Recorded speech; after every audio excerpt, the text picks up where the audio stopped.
네, 안녕하세요. 우리 신앙 이야기의 박 PD입니다. 오늘은 도마복음 읽기 12번째 시간. 오늘은 48절에서 56절까지 함께 읽어보도록 하겠습니다. 48절 예수께서 말씀하시니라. 만약 두 사람이 한 집안에서 서로 화평하게 한다면 그들이 산더러 여기서 옮겨져라고 하면 산이 옮겨지리라. 49절 예수께서 말씀하시니라. 혼자이며 택함 받은 자들은 복이 있나니 너희가 그 나라를 찾을 것임이니 이는 너희가 거기로부터 와서 다시 거기로 돌아갈 것임이라. 50절 만약 그들이 너희에게 너희는 어디로부터 왔느냐 하고 물으면 우리는 빛에서 왔으며 또 빛이 스스로 있게 되고 조성되며 형상으로 나타난 그곳에서 왔노라 하고 그들에게 대답하라. 만약 그들이 그가 너희냐 하고 물으면 우리는 그의 자녀요 또 우리는 살아계신 아버지의 택함 받은 자라고 대답하라. 만약 그들이 너희 속에 너희 아버지의 증거가 무엇이냐고 물으면 그것은 운행하심과 안식하심이라고 대답하라. 그의 제자들이 그에게 물은지라.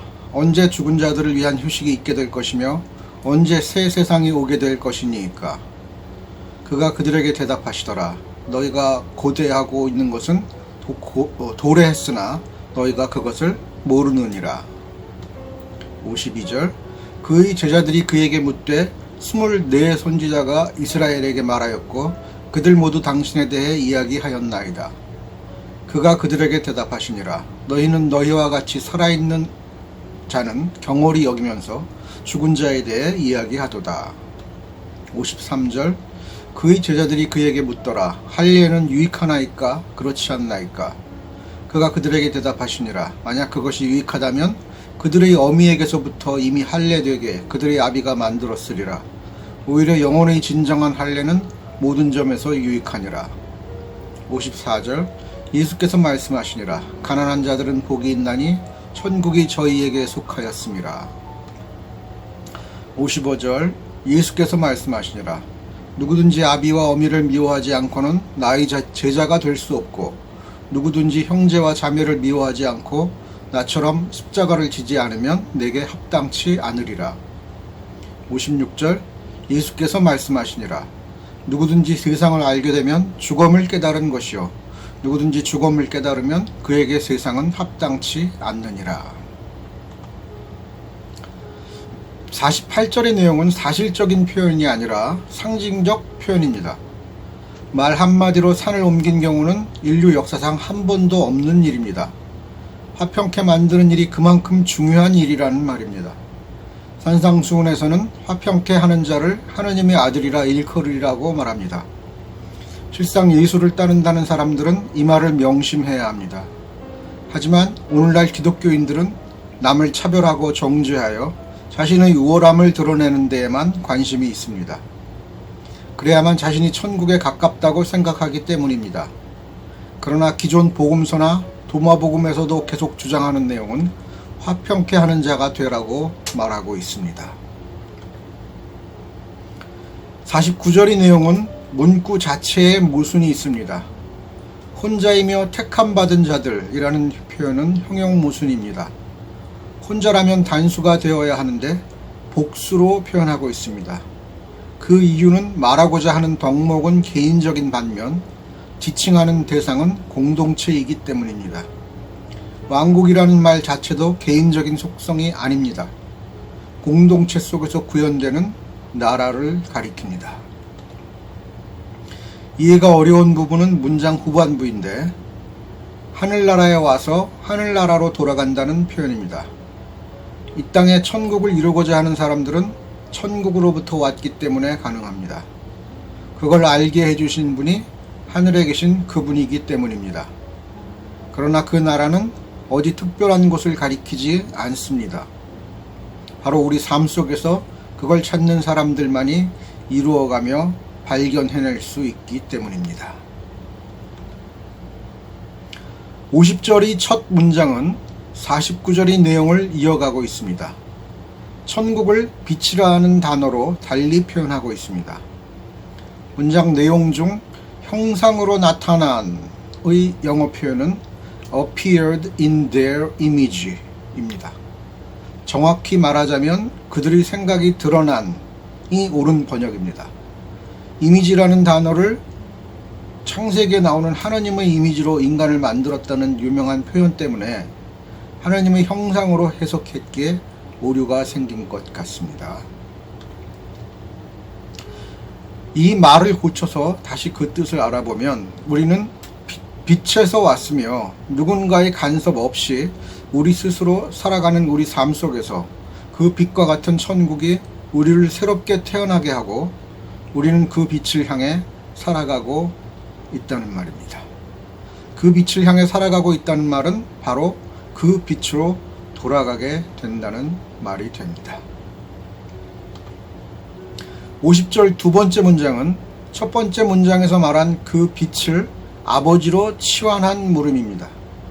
우리는 빛 안에 있고 우리 안에 빛이 있다는 말과 아버지가 내 안에 내가 아버지 안에 있다는 말은 완벽히 동일한 내용입니다.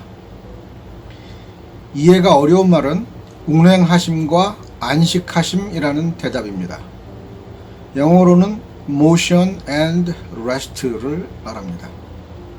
아버지의 입장, 즉 빛의 입장에서는 움직임과 멈춤이고 인간의 입장에서는 살아가는 일상을 가리킵니다. 빛의 운행은 우리 인간의 삶을 통해서만 드러나기 때문입니다. 별 외 천지 비인간이라고 생각하지 말라는 말입니다. 51절 첫 번째 문장은 또 50절의 안식하심이라는 말을 또 오해해서 죽은 자들을 위한 휴식으로 받아들이고 있다는 게 드러납니다. 죽은 자들을 위한 휴식이라는 게 과연 가능한 말입니까? 죽으면 끝없는 형벌을 받는다고 생각하기 때문에 그들을 위한 휴식이 필요하다고 생각하는 걸까요? 아직 심판받지 않았는데 벌써 벌을 받는다고요? 고대인들의 사고가 비논리적이기 때문에 가능한 질문입니다. 온갖 생각들이 정리 없이 뒤섞여 있기 때문에 할 수 있는 질문이란 말입니다. 고대인들 대부분은 대략 이런 정도의 사고 수준이었다고 보면 되겠습니다. 이들의 질문 요지는 새로운 세상의 도래가 언제냐는 것입니다. 아직도 물리적 출현을 기다리고 있기 때문에 가능한 질문입니다. 하기야 2000년이 지난 지금도 이런 천국의 도래를 꿈꾸고 있는 기독교인들이 많습니다.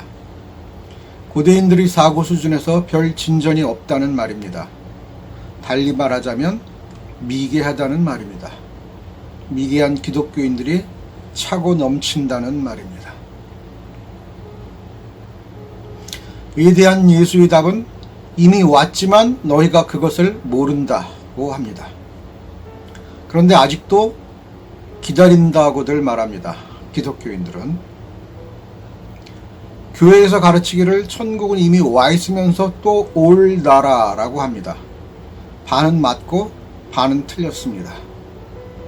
이미 와 있지만 발견되지 못한 나라라고 해야 정확한 답이 될 것입니다.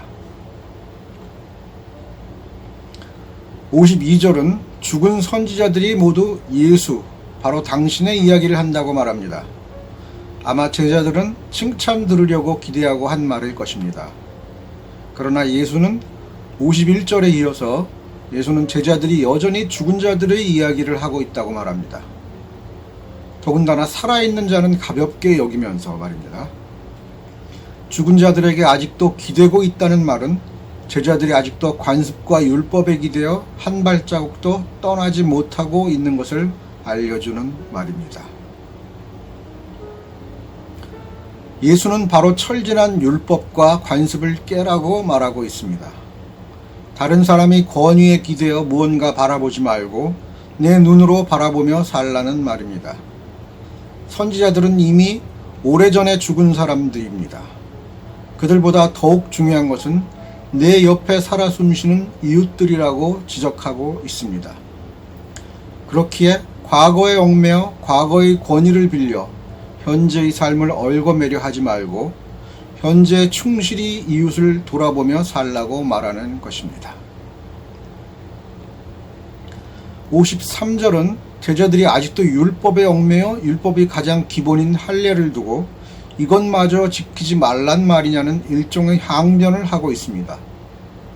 그러자 예수는 몸뚱아리에 또는 몸뚱아리로 하는 어떤 행위가 너희들이 거룩하다는 것을 증명해주지 못한다고 대답하는 장면입니다. 어떤 상태가 정말 중요하다면 하느님이 이미 태어날 때부터 그렇게 만들었으리라고 말하는 것입니다. 몸의 상태와는 달리 영혼의 할례가 오히려 중요하다고 말합니다. 유대인들은 율법에서 전혀 떠나지 못하기에 그 수준에서 이 말의 뜻을 풀이하자면 율법을 현재 횡행하는 방법이 아니라 하느님이 기뻐하시도록 온전히 지키려는 마음이 중요하다는 설명을 하고 있습니다. 동양식으로 말하자면 신독을 가리키는 말입니다.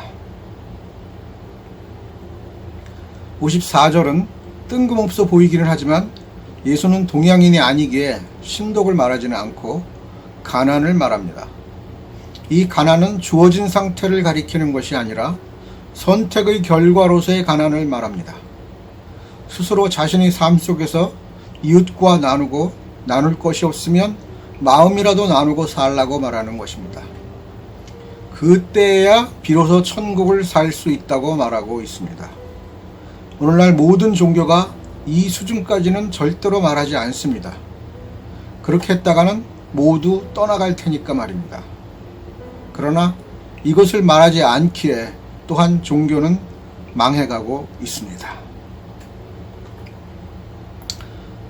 이래저래 망한다는 말입니다. 그러나 예수의 가르침의 핵심을 지키려다 망하는 건 하늘이 알아주지 않겠는가 말입니다. 오히려 정반대의 길로 달려가는 현재의 망함보다는 훨씬 가치가 있을 것입니다. 그럼에도 불구하고 천국을 살게 된다고 말하는데 좀 믿기를 바랍니다. 의심 많은 현대인들. 55절에서 아비와 어미는 이어져 내려온 오래된 관습들을 말하는 것이고, 형제와 자매는 나를 얽어매는 현실의 환경과 나의 의식들을 가리킵니다. 그 모든 것들을 깨뜨려버리고 십자가를 지라고 말합니다. 교회에서 흔히 하는 말로 세상 것을 버리고 하늘 것을 조출하고 하는 말인데, 하늘 것이라는 말은 교회에 충성하라는 말이 아닙니다. 목사 말 잘 들으라는 말이 아닙니다. 먼저 내가 이른바 애비의 의식에서 자유로운지, 현실 환경에 얽매여 자유롭지 못한 삶을 살고 있지는 않은지, 오직 내 삶에만 모든 관심이 매몰되어 이웃은 나 몰라라 하지는 않았는지 살펴보라는 말입니다. 천국은 바로 여기에서 시작된다고 말하고 있는 것입니다. 자유롭지 못한 천국은 가짜입니다. 사랑이 없는 천국 또한 가짜입니다. 이곳이 아닌 어디 다른 곳에 있다고 말하는 천국 또한 가짜입니다. 천국은 소유할 수는 없지만 살아낼 수는 있습니다. 56절의 내용은 중요합니다. 세상을 알면 죽음을 깨달은 것이다. 여기서 죽음은 시체를 말합니다. 세상의 모든 것이 죽음의 문화에서 나온 것이라는 말입니다. 흔히 말하는 메멘토 모리, 죽음을 기억하라 라는 말을 가리킵니다. 삶이 허망함을 잊지 말라는 말입니다. 그럼에도 그곳에서 천국을 살아내라는 말입니다. 서로 모순되어 보이는 뜻이지만 우리는 천국을 살아야 하기에 세상의 정체를 철저히 알아야 합니다. 바로 죽음의 문화가 바탕에 깔려있는 세상은 인간에게 덧없음을 알아야 하는 동시에 그 허망함 속에서 천국을 살아야 한다는 말입니다. 그렇기에 천국을 살아내는 자들에겐 세상의 기준은 합당치 않을 뿐만 아니라 예수의 마지막 발언들 중 내가 세상을 이기었노라 라는 말이 실현되는 것입니다. 세상이 감당할 수 없는 사람이라는 말은 천국을 살아내는 사람에게만 허용되는 말입니다. 오늘 내용은 기독교 교리가 아니라 예수 가르침의 핵심이라 할 만합니다. 네, 여기까지 토마복음 읽기 12번째 시간이었습니다. 다음 시간에 만나 뵙겠습니다. 감사합니다.